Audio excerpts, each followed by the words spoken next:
This is Tom Fox. I'm the Compliance Evangelist. I hope you will plan to join me this year at Converge 19. Converge is the great conference put on by Conversant, the sponsor of this podcast, and it's in its fourth year of bringing together some of the world's leading companies for 2 days of dynamic speakers, thought-provoking breakout sessions, and opportunities to connect with like-minded professionals. You will leave the conference with new resources and best practices, allowing you to continue the hard work of driving ethics to the center of your business. In this podcast, we visit with some of the upcoming speakers for Converge 19. In this episode, I visit with Valerie Towery, and we preview her talk at Converge 19 on cross-functional collaboration by the compliance function. Hello, everyone. This is Tom Fox back with another episode of another speaker from Converge 19. Today, I have with me Kurt Stitcher. Kurt is going to tell you what his title is because it's so long I can't remember it. But Kurt, first of all, welcome and thank you for taking the time to visit with me today. My pleasure, Tom. Thanks for having me. And your title is? My full title is Vice President of Global Compliance and Operations at DJO Global, Inc., which is a med device manufacturer based outside of San Diego, California. So, Kurt, the topic which has been assigned to you to speak on is called Operation Globalization. And I was wondering if you might be able to just give our audience a sense of what the topic is and really how you have worked to globalize your compliance program as well. Sure, Tom. Even though it was in fact assigned to me, it is something near and dear to my heart because I'm at a company now that operates globally, but has a compliance program domestically that's on pretty good footing, but needs a lot of work globally, a lot of opportunity for improvement. So I come into this from a very broad perspective, having worked on Capitol Hill, at the Central Intelligence Agency, as a federal prosecutor at the DOJ. I've been at law firms, a Big Four accounting firm, and for the past several years, I've been in-house compliance. So I've seen this from many different aspects. And what I wanted to cover in this presentation is not really legal or regulatory regimes or the enforcement environment, not building a program from scratch or really talking about the elements of a program or the effectiveness of those elements. I wanted to focus on taking an existing program to a global level, including some of the challenges around that, kind of a high-level approach, and then a little bit on the mechanics of it. That's a very, very broad overview. So that the topic and your passion around this is one of the things that I think, frankly, bedevils many compliance practitioners.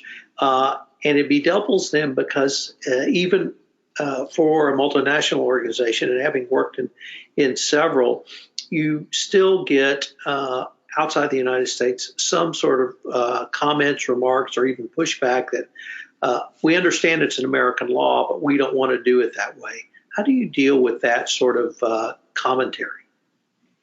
Well, it is a tremendous challenge. There's, of course, legal and regulatory. There's cultural norms in these countries, and then there's resources. How much bandwidth do I have? How much bandwidth does my team have to take on that kind of pushback? What I have tried to do historically, and I'm trying to do at DJO, is take it step by step in terms of how I set this up through a global risk assessment, through a cultural assessment, get an understanding from folks on the ground, the pressures they face, the environment in which they operate, what they think their key risk areas are, and what they see their relationship being to, I'll just call it corporate headquarters. Because ultimately, I am going to need buy-in, not just from my board and my own management here, but management outside the U.S. and participation by that management.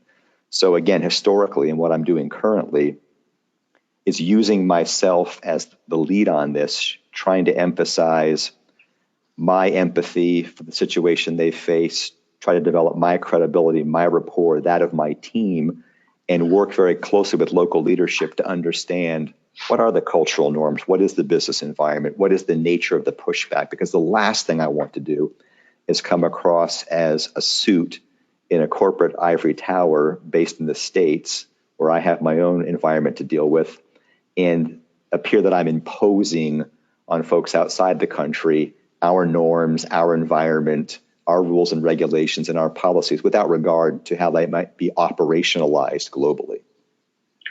I fancy myself a pretty good writer, and if I had written out what you just said, I could not have written it as that was as fine a recitation of exactly the points I try to talk about as I have ever heard. But I wanted to start with one of the points you sort of opened with, which was the building of relationships. And originally talked about it in terms of your senior management, but then immediately went to the business leaders, the geographical and your market leaders outside of the United States. Why are those personal relationships so important?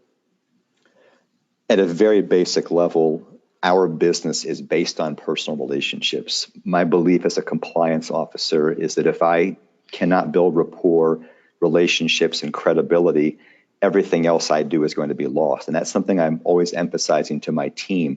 These are people. They have real needs. They have real imperatives. They have real prerogatives and pressures. They have revenue targets they have to hit, and that's what they're focused on. So you need to be a salesperson fundamentally, selling yourself, selling your function, selling the value proposition of compliance to them, to teach them how it's going to be beneficial to them. How will this help you, help us as a company, and help you day to day in your role? So what I always try to do, I don't want to use the word co-opt in a pejorative sense, but I try to collaborate with and then sort of subtly co-opt local management, because those folks have far more influence on their employees than I can ever hope to have with any number of policies, training modules, communications, etc. So my job is to get them to believe in what we're doing, to show them how it helps benefit them and their folks, and then use them as my eyes and ears and voice on the ground, because I can't be everywhere at once. My team can't be everywhere at once. We all have resource constraints, and that's just one way of attempting to overcome them. Well, Kurt, I'm greatly looking forward to your presentation. You've touched on so many things that I think are absolutely critical, and I can't wait to see you further expand on your thoughts, not only how to do it, but what your experience has been.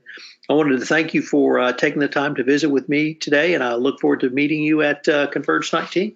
Tom, it's been my great pleasure. I look forward to meeting you there as well. Thanks so much.